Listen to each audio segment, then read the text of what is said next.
Boa tarde a todos. Queria agradecer ao presidente da mesa, doutor Ricardo, aos colegas que me antecederam palestrando pela excelência e brilhantismo das exposições, aos organizadores do evento, os doutores Gilson Domingos e ao querido amigo doutor Luiz Felipe Guimarães. Eu vou falar sobre medicina high-tech na era high-tech.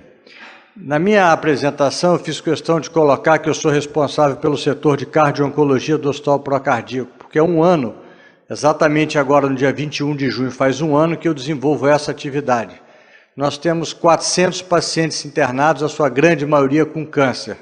Talvez nesse um ano eu tenha aprendido mais do que nos outros 32 anos de formado. Realmente é uma coisa transformadora você lidar com o fim da vida, com pacientes que sofrem muito.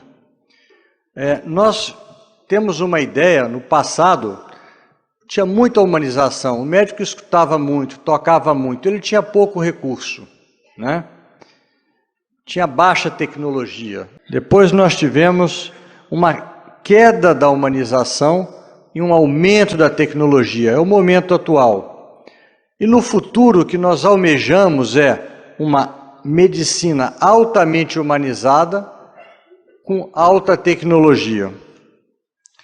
Quando a gente vai falar de comportamento e tecnologia, nós muitas vezes colocamos como coisas excludentes. O certo não é comportamento ou tecnologia, é comportamento e tecnologia. Alguém pode ser contra a vacina de HPV? Nenhum outro tratamento de toque reduziu tanto o câncer de colo de útero quanto a vacina para HPV. Alguém pode ser contra o sequenciamento do genoma, que no ano 2000, pelo Craig Walters, custou 100 milhões de dólares. E hoje, com apenas $1.000, você tem acesso ao seu genoma sequenciado? Isso vai levar uma medicina no futuro, a chamada medicina de precisão. Ninguém é contra isso. Me lembro eu, fazendo residência em cardiologia no Hospital Pedro Ernesto, os nossos professores e mestres, Dr. Arão Benchimol, Alberto Siqueira do Fono, ficavam 1h30, 2 horas, para ver se uma estenose mitral, cada um escutava, botava a toalhinha, virava para cá, fazia o fono, virava para lá. Hoje, com esse aparelhinho, que está na palma da minha mão, que eu tenho no meu consultório, em menos de 1 minuto, eu tiro essa dúvida. Eu ganho tempo e o paciente ganha precisão e acurácia. As coisas não são excludentes. Mas mesmo sendo o comportamento uma coisa tão antiga, a medicina comportamental, que vai nos levar a bons hábitos, a ter comportamentos adequados, é uma coisa muito recente mesmo nos Estados Unidos. Esse livro é considerado, o livro do Feldman, a Bíblia de cardiologia comportamental. No Brasil não existe ainda essa disciplina, assim como não existia medicina e espiritualidade. Isso é uma coisa muito recente, né? A medicina comportamental, ela começa com Hipócrates, quando diz que é mais importante saber que tipo de pessoa tem uma doença do que saber que tipo de doença uma pessoa tem. O grande mestre pai da medicina moderna dizia que um bom médico trata a doença, o grande médico trata o paciente. A medicina baseada em evidências, a medicina de precisão, a slow medicine, a medicina devagar, sem pressa, como diz o professor Camargo, a medicina da pressa maligna, o escolhendo com sabedoria, o choosing wisely, um movimento que cresce muito, tudo isso caminha para aquilo que no Brasil, especificamente no Rio de Janeiro, Danilo Perestrello chamou de a medicina da pessoa. Nós tratamos pessoas e não doenças. Halina Bortsonova, no manual da Associação Nacional de Cuidados Paliativos, chama muita atenção que na ética da cura o médico é o general. O médico manda, todo mundo obedece. É a prepotência, é o autoritário. Na ética da atenção, o paciente é que é soberano. A medicina é centrada no paciente. Balint, no seu livro clássico, O Médico, Seu Paciente e a Doença, está lá, logo no início, no prefácio, a personalidade do médico é o primeiro medicamento que se administra aos pacientes. Muitas vezes temos médicos que sabem tudo, primeiro aluno da sala, mas não conseguem fazer clínica. E aquele médico que sabe menos, mas que escuta, tem paciência, que toca, que ouve, tem uma clínica enorme. Vou fazer uma pergunta para os senhores. O que é alta complexidade na medicina? Quem acha que é letra A, terapia genética, levanta a mão. Letra B, transplante de órgãos. Letra C, cirurgia robótica. Ali temos um ali, ó. Letra D, um coração artificial. Uma lá. Como a grande maioria não levantou a mão em nada, a grande maioria desse auditório é muito preparada, vocês acertaram. Alta complexidade é mudar o comportamento. É fazer uma pessoa parar de fumar, parar de beber, emagrecer. 60% dos cardiologistas registrados na Sociedade Brasileira de Cardiologia responderam uma pergunta, e nessa amostra a grande maioria não faz atividade física regular. Ou seja, o conhecimento, como foi citado aqui, note TY de Sócrates, o conhecimento, na maioria das vezes, não muda o comportamento do ser humano. Koenig, no seu livro Ciência, Saúde e Espiritualidade, cita Marcia Engel, a editora toda poderosa do New England Journal of Medicine, a revista de maior fator de impacto na área médica, que disse em 1985, nossa crença na doença como reflexo direto do estado mental, em grande parte folclore. Isso há 30 anos atrás, 32 anos atrás. Ela saiu do New England, existiam apenas 6 faculdades de medicina nos Estados Unidos com essa disciplina. Hoje todas têm, no Brasil não temos nem 20 ainda. Triângulo Mineiro, Santos, ABC, né? É um movimento ainda incipiente. Essa frase de Juvenal é muito antiga, mas é muito atual. Mens sana in corpore sano. Em 2030, a OMS estima que a depressão será a doença mais incapacitante do mundo moderno, seja por presenteísmo ou absenteísmo. Mens agitat molem, Virgílio, 60 a.C., está tudo lá na filosofia, se quiser ir para Sócrates, pré-socrático, o espírito comanda a matéria. Hoje se chama modernamente em psicologia flow, é o estado chamado de fluxo, né? Descartes dizia que os processos cognitivos estavam separados dos processos emocionais. Damásio diz que não é possível separar. E o erro de Descartes foi pensar que o ser humano poderia ser razão pura.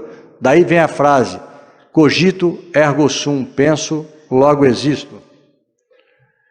Vejam esse paciente, morador aqui da Barra, dor no peito, 72 anos, tem uma forte discussão com um vizinho que bateu, colocou a bicicleta onde ele ia parar o seu carro, começou a sentir dor, foi para o hospital procardíaco, aquela troponina é um exame laboratorial que significa que está alterado, que ele teve um infarto, fez o ecocardiograma, o coração estava contraindo mal,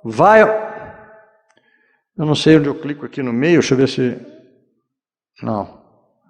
Bem, era o cateterismo para mostrar para vocês que as artérias estavam inteiramente normal. Num acesso de raiva, a pessoa libera adrenalina, noradrenalina, substâncias que fazem vasoconstricção, que somente em 1990 os japoneses descreveram isso como Takotsubo. Vocês escutam falar como síndrome do coração partido. Eu posso infartar com uma coronária com minhas artérias normais. Isso é importante dar referência. Nós estamos falando num congresso cujo tema é ciência, começa com ciência. Ciência necessita de comprovação. Esse japonês mostrou infarto com coronárias normais, eu estou trazendo um caso nosso. Quem não vê isso no consultório? Pacientes que têm microdoença, uma simples hipertensão. O que é que o senhor sente? Eu sinto falta de ar, dor no peito, cansaço, minha perna incha, um monte de coisa.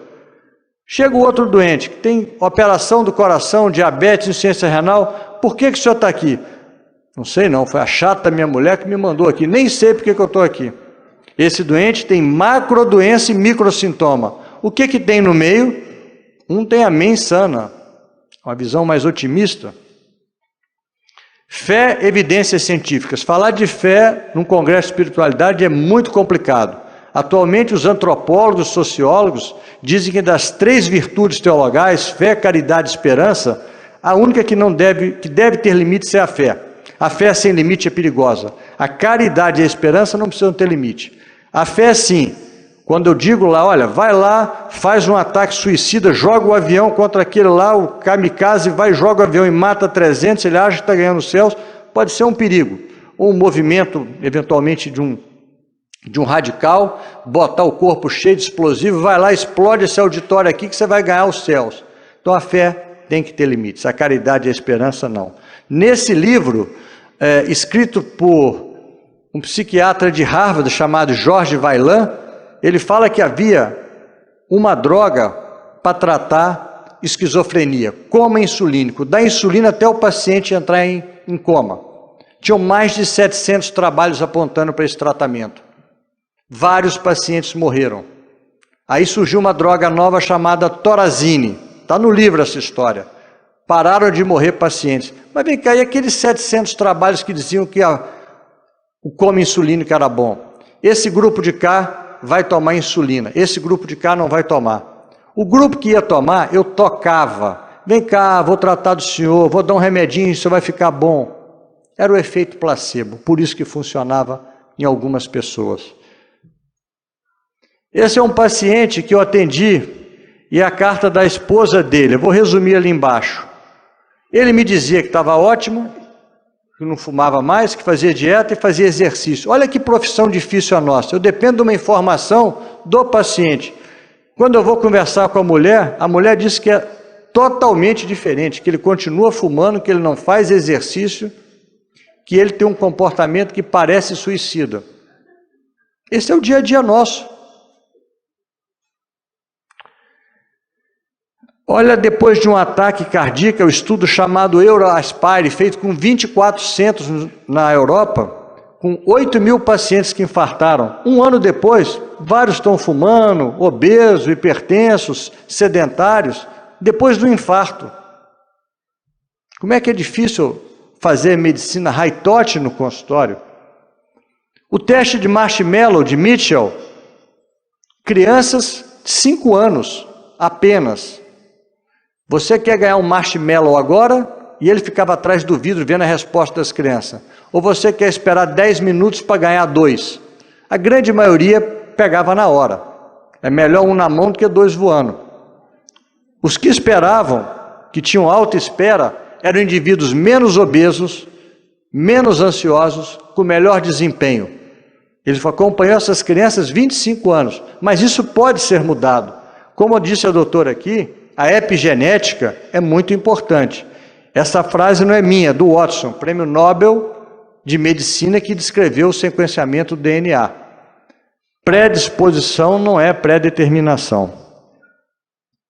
Para isso, nós temos que educar as crianças, como disse Pitágoras. O maior trabalho nosso de comportamento, de high-touch, começa na infância, ensinando as crianças a se vestir, a tomar banho, a usar cinto de segurança, porque o comportamento implica em hábitos automáticos que nós vamos adquirindo. Agora, eu posso, como diz Aristóteles, somos resultados de nossas escolhas e de nossas decisões. Nós somos responsáveis pela nossa saúde. Então, meu filho não quer ler. Vamos devolver a pergunta para o pai? O senhor já levou seu filho numa livraria? O senhor lê para o seu filho? O senhor o presenteou com um livro? Como é que você quer que essa criança leia? Meu filho só quer bobagem.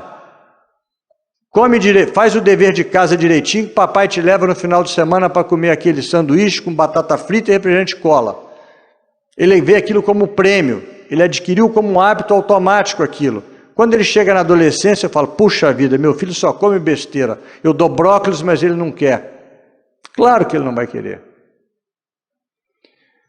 A busca do comportamento adequado é muito difícil.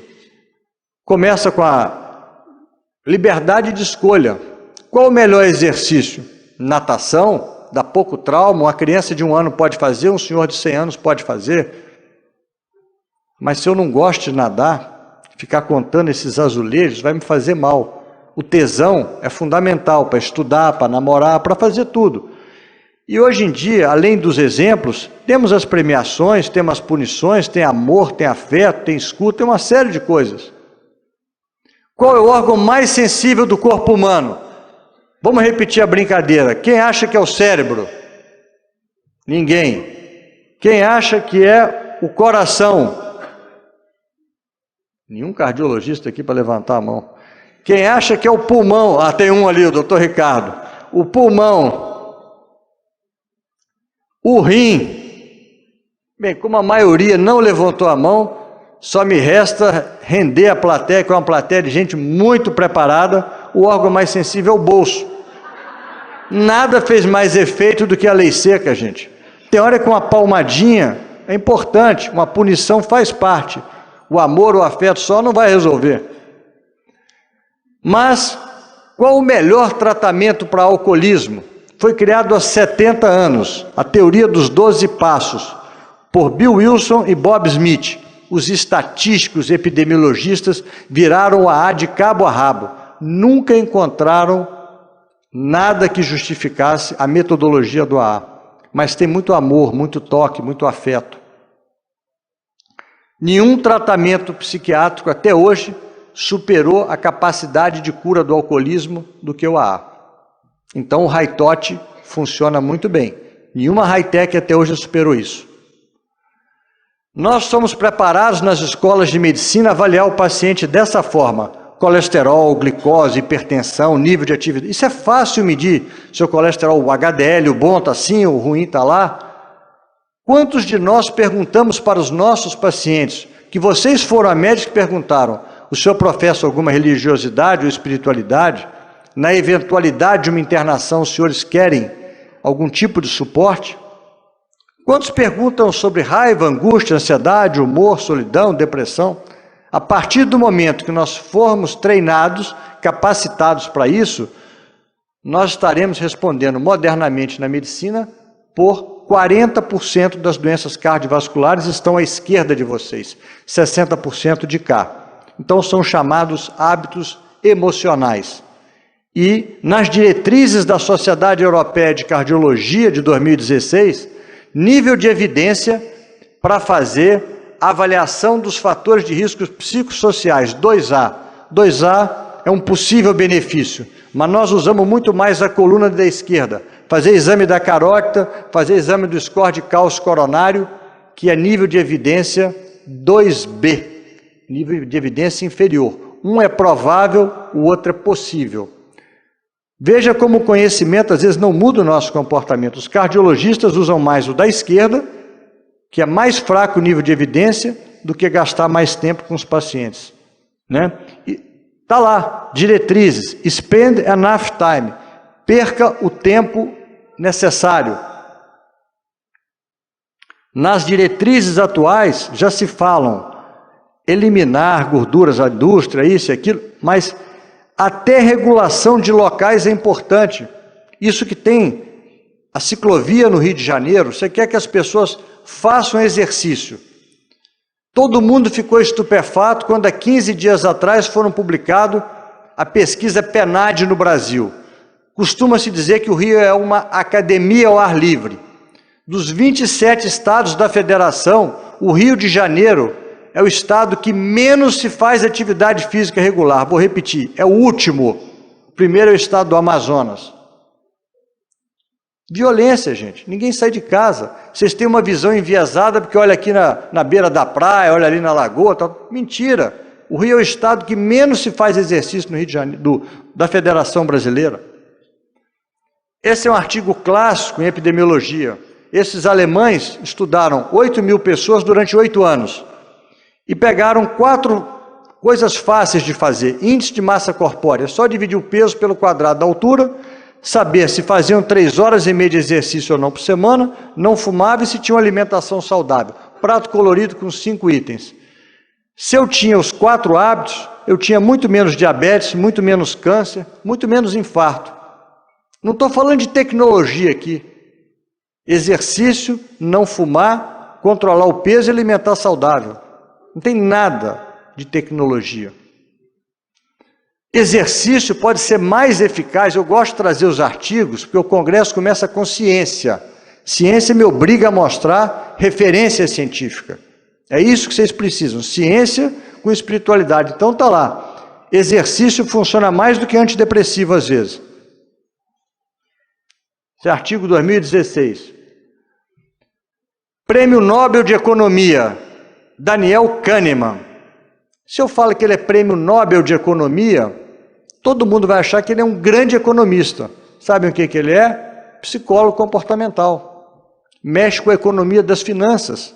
Os economistas viram que muitas das nossas decisões são tomadas muito mais de forma emocional do que racional.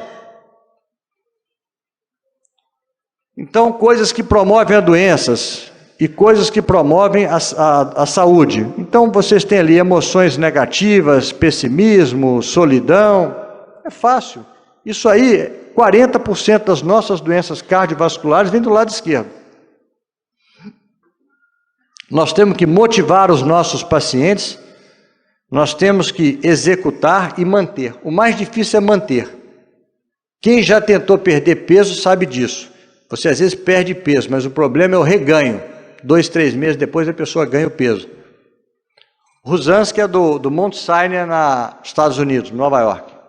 Esse gráfico é deles, então notem que hoje em dia os cardiologistas, esse é um artigo do Jack, do Rosansky, mostrando que os hábitos emocionais estão incorporados nas diretrizes americana e europeia. Então está lá, os fatores de risco sociais que são negativos, depressão, ansiedade, estresse ocupacional, estresse do cuidador, que é uma coisa terrível hoje, né? Quem não tem uma pessoa às vezes com demência, ou com Alzheimer, ou com problema em casa, né? Algumas perguntinhas que eles sugerem. Você tem dormido bem? Como você descreveria seu nível de energia? Você tem dificuldade para se desconectar? É o crackberry, é a doença da moda, né?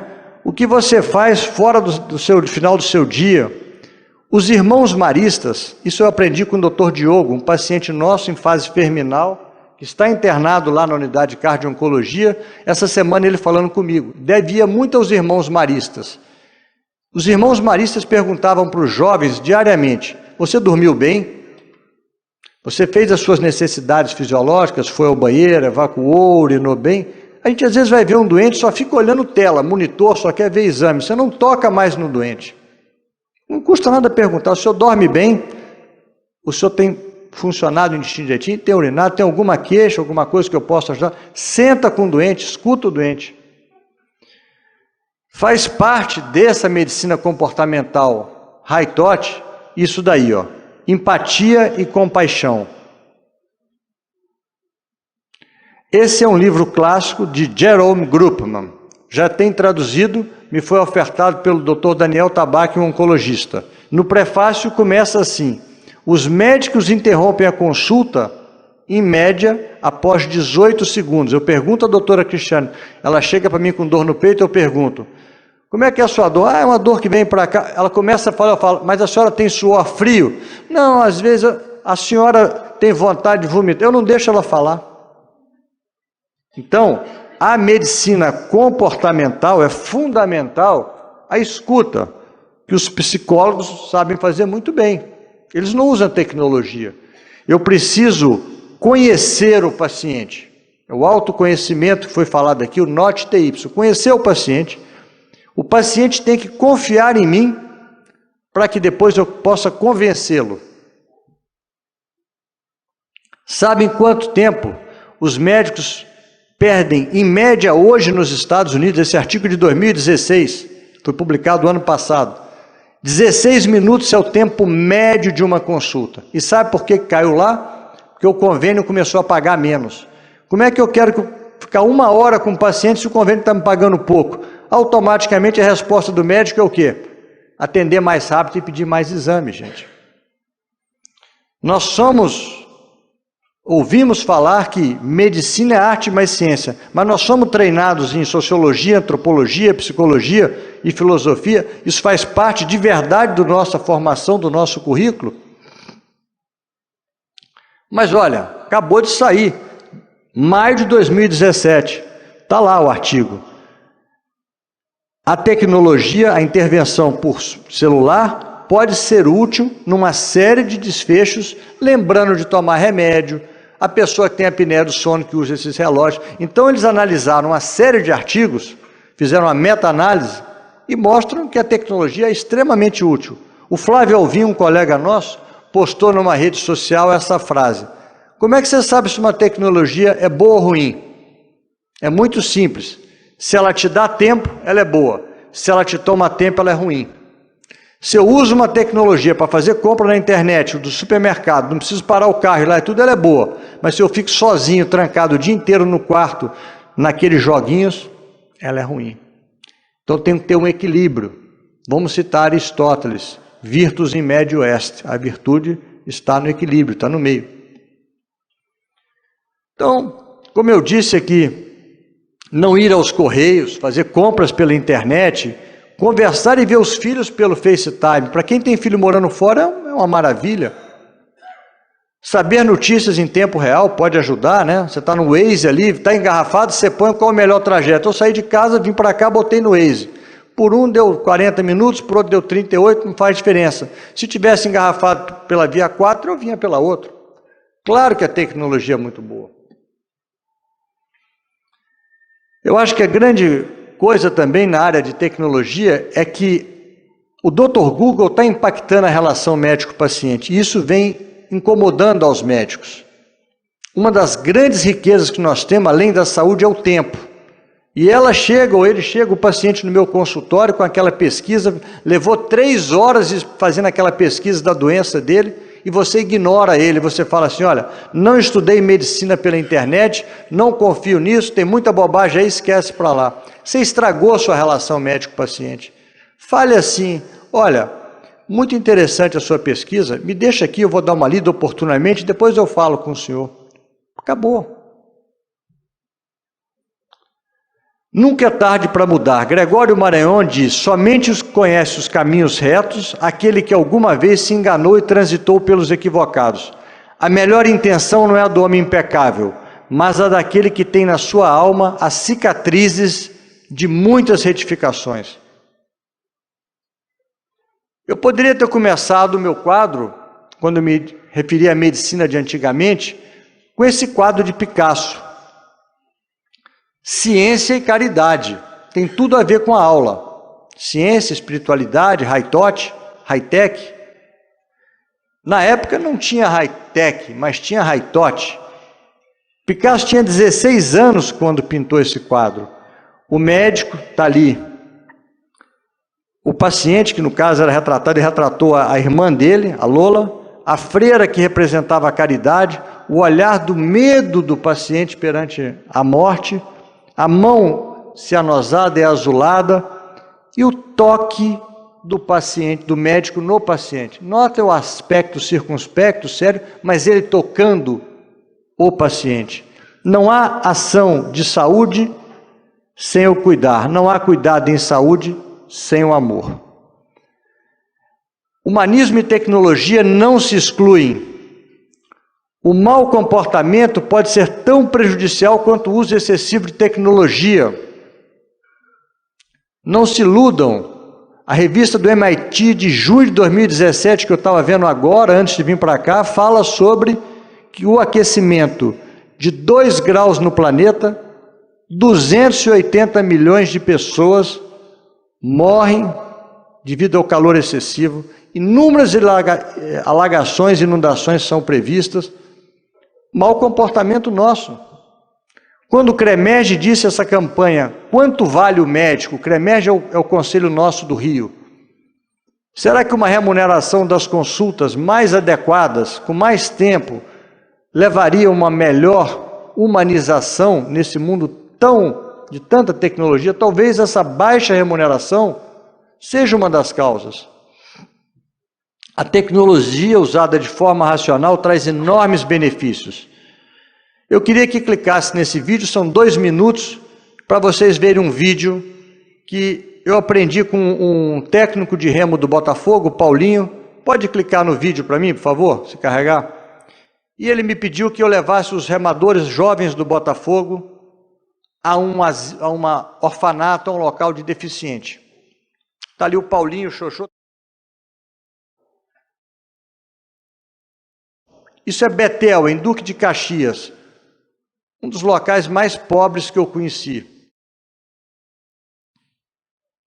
Os atletas reclamavam que no Botafogo o banho é frio, que o café com leite e o pão com manteiga era muito pouco, que o quarto não tem ar-condicionado. Eu falei, Paulinho, mostra para eles um vídeo de dificuldade. Não, doutor, eu quero que eles vão lá, eu quero que eles sintam. Meu pai, quando nós somos 4 irmãos, quando a gente fazia 18 anos, meu pai achava que nós devíamos ir a um asilo, a um orfanato e uma cadeia. Meus 2 irmãos mais velhos tiveram esse ritual. Eu perdi meu pai com 17 anos, não cheguei a cumprir esse ritual com ele. Mas era uma coisa muito interessante. Nessa visita a esse orfanato de deficientes pobres, o que eu pude constatar é que são pessoas totalmente abandonadas, o deficiente é muito caro, em zonas carentes, mas se você se comovia muito com a situação deles, se comovia ainda mais com aquelas figuras, senhoras e senhores abnegados, que cuidavam desses deficientes, são 50, abandonados pela família. Então vocês estão vendo algumas cenas, e essa é a primeira dama do nosso estado, ela é uma das obras sociais que ela toca, e realmente os meninos do Botafogo voltaram de lá, choraram uma manhã copiosamente, e nunca mais foram para o Paulinho reclamar. Paulinho não tem mestrado, não tem doutorado, mas foi de uma sabedoria intensa. Doutor, não precisa da tecnologia, do vídeo, eles precisam do toque, do high touch. Eu quero levá-los lá, vamos lá. Isso fez um efeito fundamental para esses jovens garotos. Essa menina tem 15 anos, ela tem uma gastrostomia, aquele buraquinho que se alimenta pelo estômago ali, a comida é dada por ali. Ali estão os 2 treinadores e um atleta, né?